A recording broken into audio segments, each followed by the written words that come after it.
Les crayons de couleur font partie de notre quotidien depuis l'enfance. Mais comment sont-ils fabriqués? Aujourd'hui, nous allons découvrir, étape par étape, le processus de création d'un crayon de couleur. Tout commence avec les ingrédients qui formeront la mine. Contrairement au crayon à papier, la mine est composée de pigments colorés, de cire ou d'huile, d'argile et de liant. Ces ingrédients sont pesés avec précision, puis malaxés jusqu'à obtenir une pâte homogène. On chauffe cette pâte pour faire fondre les cires et bien incorporer les pigments. La pâte est ensuite extrudée à travers une filière, ce qui donne de longues tiges fines colorées. Elles sont refroidies, coupées à la bonne taille et laissées adoucir. Les futures mines sont prêtes. Pendant ce temps, le bois du crayon est préparé. On utilise souvent du cèdre, apprécié pour sa solidité et sa facilité de taille. Le bois est découpé en lamelles, puis chaque lamelle est rainurée pour accueillir les mines.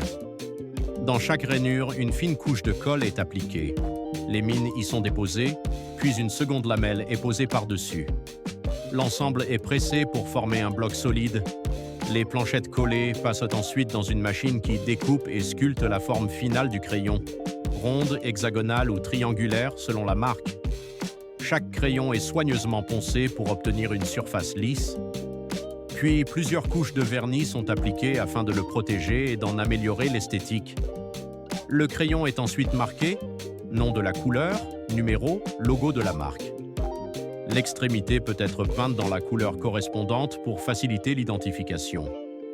Avant de quitter l'usine, les crayons passent par un contrôle qualité rigoureux, test de centration de la mine, résistance à la casse, uniformité du vernis et précision de la couleur. Enfin, les crayons sont triés, regroupés par palettes de couleurs et emballés. Ils sont maintenant prêts à être expédiés dans le monde entier. Voilà comment un simple crayon de couleur naît de l'alliance du bois, des pigments et du savoir-faire industriel. La prochaine fois que vous en utiliserez un, vous connaîtrez toute l'histoire qu'il porte en lui.